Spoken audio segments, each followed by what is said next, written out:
All right, welcome back. It is the Vegas Take, Sharp and Shapiro. So glad you could join us. Some big guests, by the way, tomorrow. We'll talk about those coming up a little bit later on in the program. And here in just a few minutes, we'll be getting a live report from the courtroom. Michael Avenatti is in court right now, and Emily Saul reports for the New York Post, and she'll be joining us here in just a few minutes. Another sports story I wanted to bring up here real quickly, and then we'll take a few phone calls at 702-257-5396. Derek Jeter in the news. If you missed it, he was within one vote of being a unanimous pick for the Hall of Fame, and Larry Walker also earned baseball's highest honor yesterday. Of course, you know Derek Jeter.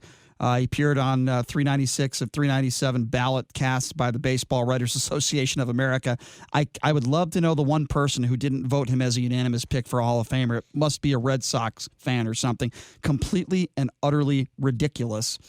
I hate to say this, folks, and it pains me to say this. It really does.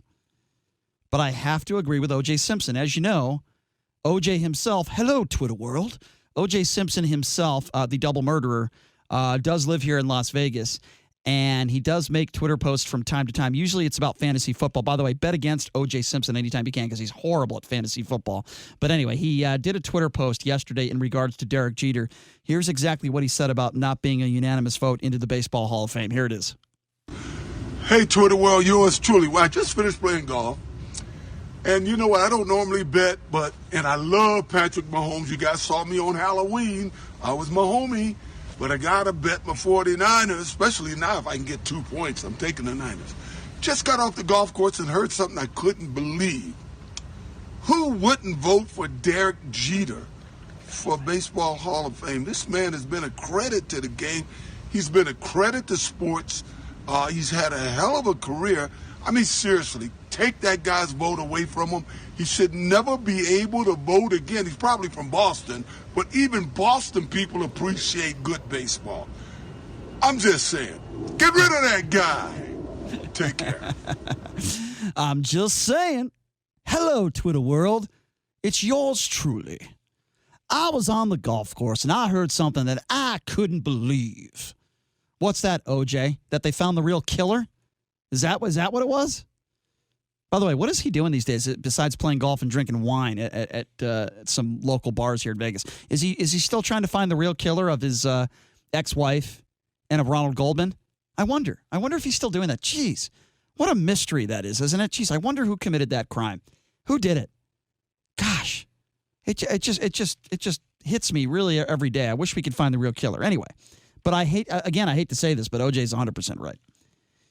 See, here's how I think this voting should go. I think we deserve to know their voting record. And if whoever didn't vote for Derek, and listen, I come from Connecticut. I grew up a Boston Red Sox fan. This is a Red Sox fan talking right now. Whoever didn't vote Derek Jeter in unanimously as a pick for the Hall of Fame should never be allowed to vote again, period. Don't you think we should know? Don't you think we deserve to know who this idiot is that did not vote in Derek Jeter? It is ridiculous. It makes no sense. Derek Jeter did everything right. He never cheated. He never took steroids. He has Hall of Fame numbers. He's got the championships. He was a role model in New York. A-Rod, was a wannabe Derek Jeter his whole life. What did Derek Jeter ever do wrong in his career besides hit and field and win championships? He is a winner. He is going to go down as one of the best Yankees players of all time. And there's one schlob who's in the media who did not vote for Derek Jeter. Perhaps it's the same media members in Las Vegas that write articles in the Review Journal that said Tony Sanchez did everything but win. I'm telling you, it's an Ed Graney-like who voted Derek Jeter not in. I'm telling you. It's somebody like that who is a sports writer, who has a huge ego, that thinks his you-know-what doesn't stink because he writes on sports.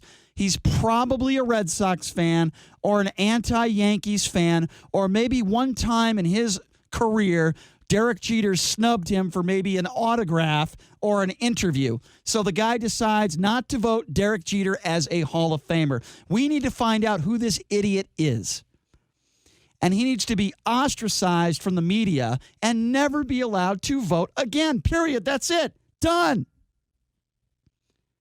There's not a lot of stories in sports that get me really fired up, but this one does. I was never a Yankees fan, but I always had a respect for Derek Jeter. You have to respect Derek Jeter. How could you not? And he's a pretty private guy. He doesn't like talking about his personal life. In fact, he does his charity golf tournament here at Shadow Creek, doesn't even let anyone cover it. No media is allowed, and that's fine. He has the right to do that. Michael Jordan's the opposite. He did his golf tournament here. He let the media walk the grounds. He let the media show up and do whatever they wanted to do. But that's Derek Jeter. He's just a different guy. But also, Derek Jeter has done a ton of stuff for charity, too. Can you find a more perfect guy to be a Hall of Famer? We're not just talking about the numbers. The numbers speak for themselves. He's absolutely a Hall of Famer. This guy has done so many great things for charity. This guy did everything right as a professional baseball player. And I mean everything. Name me one thing the guy did that you didn't like. He was a good teammate. You don't hear teammates speak negatively about him. He had to deal with Steinbrenner for years. They never had a bad relationship. He had a great relationship with his managers, including Joe Torre. The guy won. Also, oh, by the way, the guy was kind of clutch, too. How many big hits did Derek Jeter have? I think that's another stat that we don't really talk about is how clutch were you? And Derek Jeter was Mr. Clutch. He was Mr. October. So I don't know. Maybe some of you disagree with me on this. Not the fact. I'm sure you all agree that Jeter deserves to be a Hall of Famer. But maybe you disagree with me that we shouldn't out the voting. We shouldn't find out. It's private. We shouldn't find out. He's the Hall of Fame voter whistleblower, so to speak. Maybe we shouldn't find out who this guy is or girl. I completely disagree. If you vote like that, you should never be allowed to vote again. Period. This isn't like voting in the elections. This isn't like voting for a president. These are members of the media, accredited members of the media, and we have the right to know who they did or didn't vote for.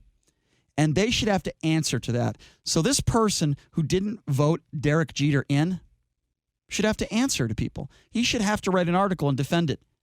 I would love to read that article. You know what? It'll probably help his career, not hurt his career, because it'll give him a lot of attention. But I'm tired of people in the media that think they're you-know-what doesn't stink. They have egos. They probably never played a sport in their life. They have vendettas. They grow up a fan. Because what are sports writers in general? While I have a respect for many journalists, a lot of the people who write about sports are simply fans. They're sports fans turned journalists because some of them, not all of them, some of them are very good writers. And I have respect for some of the writers in this town. I have no respect for some of them for different reasons. But we need to find out who exactly did not vote Derek Jeter into the Hall of Fame. And when we do find that out, we would love to get that person on the show, and I would love that person to defend that vote or lack thereof, because I think it's very important. We're going to take a quick break. When we come back, we're going to get a live report from the courtroom from the New York Post's very own Emily Saul covering the Michael Avenatti case. Take a quick break. Be back right after this. You are listening to The Vegas Take.